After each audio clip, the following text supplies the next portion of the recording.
আসসালামু আলাইকুম রহমতুল্লাহি বরকাতু। আমাদের জামালপুর জেলার ভিতরে সবথেকে বড় আবাদ হলো পানের আবাদ। যে পরিমাণ পান এবং ধান আবাদ হয়, অন্য কোনো জায়গায় এই পরিমাণে পান ধান আবাদ হয় না। এই দেখতে পাচ্ছেন কত বড় পানের পর যে আমরা যেই পান খাই, এই পানের আবাদে আমাদের বেশিরভাগ জামালপুরেই পানের আবাদটা বেশি হয়।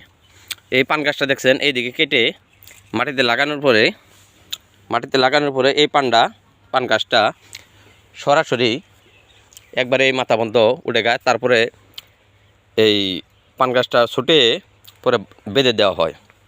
বেঁধে দেওয়ার পরে আমাদের এলাকায় সবথেকে বড় বাজার হলো চেচুয়া বাজার এবং মুক্তাগাছা বাজার। সপ্তাহে 2 দিন বাজার হয়, শনিবার এবং মঙ্গলবার। এই 2 দিন আমাদের চাচাজারা এলাকার লোকেরা পান ভেঙে পরে বাস করে এই পানগুলা বাজারে নিয়ে যায়। অবশ্যই এই ভিডিওটা যদি ভালো লাগে, অবশ্যই যারা ফেসবুক থেকে দেখতেছেন অবশ্যই পেজটাকে ফলো করে দিবেন, আর ইউটিউব থেকে যারা দেখতেছেন চ্যানেলটাকে সাবস্ক্রাইব করে দিবেন। এরকম নিত্য নতুন ভালো ভালো ভিডিও পেতে অবশ্যই আপনারা যদি আমাদের উৎসাহ না দেন, ভিডিও যদি না দেখেন, আমরা ভিডিও বানাতে পারবো না।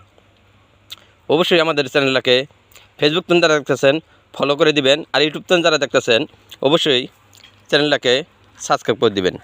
ধন্যবাদ। আসসালামু আলাইকুম রহমতুল্লাহি বরকাতু।